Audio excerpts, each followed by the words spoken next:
tayong umatake ano po, at naghanap po tayo ng pang-ulam ano po para sa pananghalian. Pumunta po tayo sa ilog pong iyan na isang spot po na pinamamanaan ko, na kung saan po ay malinta po dyan at medyo may ilap po ang isda. Ayan, at talaga naman pong tiyagaan ang pamamana sa ganyan na spot ano po. Madami po dyan isda, kaso medyo maliliit po ano, at yung malalaki po dyan ay madalang po lumabas. Ayan po mga idol, at tayo po ay mag-aabang-abang laang po ano, baka sakali pong makakita ng mas magandang sukat. At ayan nga po, matagal-tagal po ako dyan nag-abang, at may dumaan po na isang malaki sa gilid.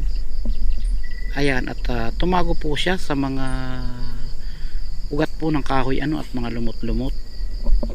At yan nga po, at medyo matyaga po akong naghintay hanggang sa muli po siyang gumalaw ano, sinilip ko ulit. Ayun, at bumalik po siya sa kanyang pinagtataguan ano po, at medyo may ilap na nga po ang isda po sa gawi pong yan. Ayan, at naglabo po siya ulit. Ayan, at kung saan inasinta ko na po. Ayun lang po, at unang tira po natin ay sumablay po siya ano po, huwang nasa mga ugat po siya ng bagin at mga ugat ng mga kahoy sa gilid ano po. Kaya mintis yung unang kalabit natin ng ating pana. At ayan po, muli po kung pumisto sa isang gilid po ano, at hintay-hintay po, nag-abang-abang ng dadaan. Ang ginagawa ko po ay pang-ambush lang po sa isang gilid ano po. Yan po ang isang mabisang teknik kapag ang isda po ay medyo may kailapan na ano po sa mga ilog. Ayan, at may dumaan po dyan na isa din pong medyo malaki-laki na po ano po na tilapia. Ayan nga lang po ay mga native. Ayan, at bumalik po yung tilapia po ngayon ano, at matyaga naman po akong naghintay. Ayan, makapal po ang maliliit na isda ano, may tilapia po, mahalo-halo po yan, may tawis. Ayan, o silap ano po. Shout out kay Pan Fishing. Halos ganyan din ang spot ninyo idol. At ayan na nga po, may papalapit po ulit dyan na ilang pulutong po ng mga tilapia. At yes, sa pagkakataon pong yan ay bumalik po ulit sila ano, pagkasilip sa akin. At ayan nga yung isa, sinamantala ko na, sumuot ulit doon sa may kanto pong iyon ano, atin na pong tinira ano po. At yan po ay nahuli po yan ano, tinamaan po yan mga idol. At hindi nga naman po yung kalakihan na masyado, gawa pong kalimitan po ng tilapia dyan ay mga native na tilapia laang po ano mga idol. At yan po ay nahuli po natin. Ayan po, maganda po yung tama niya at naulo po siya, pumasok sa puno ng hasang ano po. At secure po natin ng ating huli, nagbantay po ulit ako na bumalik po yung kasamahan niya pong magagandang sukat na sana po ano. At ayan na nga po, ayan, tinamaan po ulit natin yan mga idol. Tilapyang iyan ano po, halos kaunti lang naman po ang diferensya doon sa nauna po ano, hindi pa masyadong kalalakihan ano po. Ay dahil nga po sa mga native po siya, okay na din po siya na pang ulam ano po mga idol. Ayan, at nag-abang-abang po ulit ako ano, ambos ulit po. Ayan, at ayan po sa unahan pong yan, kung inyo pong mapapansin ano po, may mga tilapia po dyan na nakatago. Ayun, at pisto po, balik po sa kabila. At ako po may napansin na nakasiksik sa mga damo na tuyo.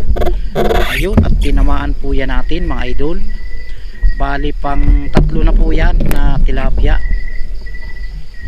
Ayan, at atin po yan na huli ano po mga idol.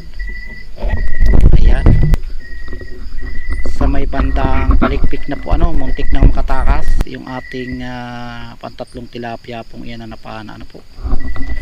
At sumunod po dyan mga idol ano, pumunta po ako dun sa isang outlet po ng ilog na yan. Ayan po, na kung saan po ay nakapahanap po ako dyan ng napakalaki pong tilapia. Ano po, diyan ko po yan nahuli sa ilog po na galing pong Palayan. Ano po, yung nahulihan ko po kanina nung tatlo, galing po yun sa Blue Lagoon. Ano po, ito po ay galing sa Palayan ilog pong ano, bali nasa nga po yan. Pumasok po ako dyan at natsyempohan ko ang isang tilapia pong iyan na napakalapad po. Ano po, talaga naman pong sulit ang pag suot ko dyan po sa isang ang parte po ng pamanaan pong yan. Ano po, at talagang napakalaki ng tilapia pong ating nahuli. Ano po, bagaman po malinta, ano po, ay sanay na po tayo sa mga linta pong yan na nangangagat. Ano po mga idol, di ko na lang po pinapakita at gawa po sa mga masisilan po na atin pong manonood na ayaw po makakita ng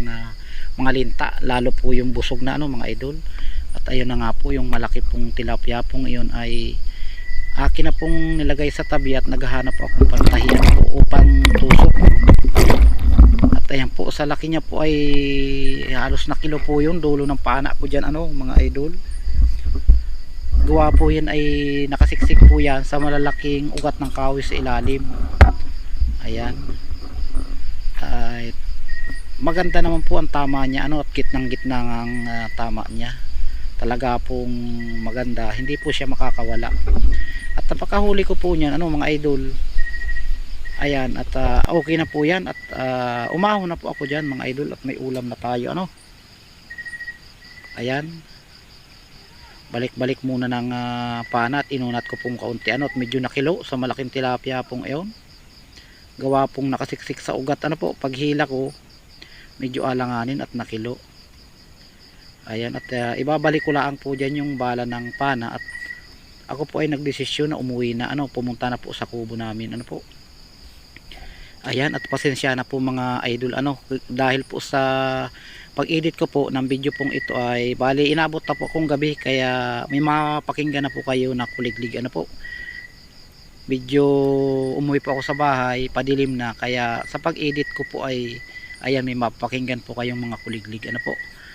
Ayan, at kinasak ko po ulit yung pana na yan, at gusto ko pa sanang mamana, kaya lang po ay tanghali na, medyo gutom na po.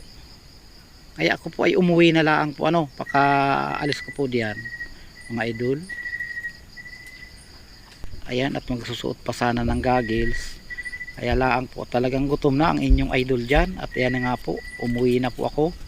Ako po ay nagpadikit na po ano ng apoy sa bunot. Ayan, dyan po yan sa aming kubo ano po, sa tabi ng Palayan laang po yan.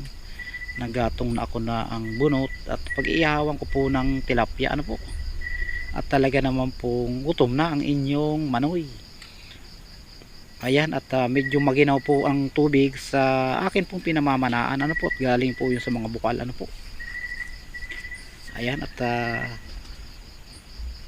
nagpausok na po, talagang iihawi na. Nakakatakam naman po talaga ang ganong kalaki pong tilapia ano po. Bali isa lang po ang inihaw po natin dyan ano, isang yung malaki po, bali 5 po yan lahat. Ay inuwi ko po sa bahay yung iba ano po mga idol. Ayan, yung una ko pa pong nahuli ano po, bali yan lang pong pinakamalaki ang aking iihawin dyan. Ayan, at umusok na, maapoy na ano po, at magbabangi na. Ayan mga idol, salamat po, ang tabayanan po ang shout out po, may lasa po siya.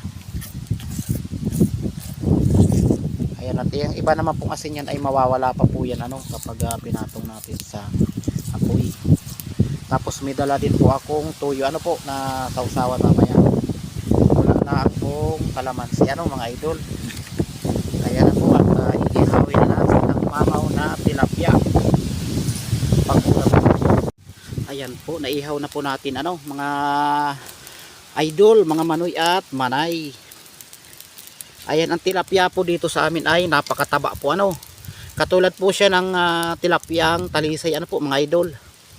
Ayan, saka hindi po siya malansa. Palibasa ay malinis po ang ilog na pinamamanaan ano po. Ayan, at makapal po ang pagkatilapia niya. Ayun, ayos. Doon sakto po, maya maya makakakain na tayo no mga idol. Ayan, at mag-aalas 12 na po. Ayan, bali kulang-kulang po isang oras po akong namana ano po at namili po tayo ng maganda-gandang sukat ano mga idol. Ayan, at sayang po nung maliliit kung papanahin po natin, kaya yung magagandang sukat lamang po ang kinukuha po natin, kaya medyo nakatagalan tayo sa tubig ano mga idol. Ayan na po siya. Ayan, at talagang malasa po yan. Tana po kayo mga loads, mga manoy at manay. Ayan, may sausawan po tayong tuyo lang po ano, at walang kalamansi. At ayan na po yung ating tilapia pong inihaw ano po. Ayan yung kanin at may hinog pong saging ano po. Ayan, may nagbigay po sa akin ng hinog na saging. Salamat sa nagbigay ano idol. At kakain na po. Halina na po kayo mga idol ano po. Ayan, at lalantakan na po natin itong tilapia pong ito na ulam po natin ano tanghaling ito. Ang sarap po mga idol. Kain na po. Yan, at abang-abangan nyo po yung shout out ko po maya maya ano po mga idol. Ayan, at may mga itim-itim po ano uling bali mga kaliskas po yan na nasunog ng tilapia ano po mga idol. Tara na po kayo, kakain na.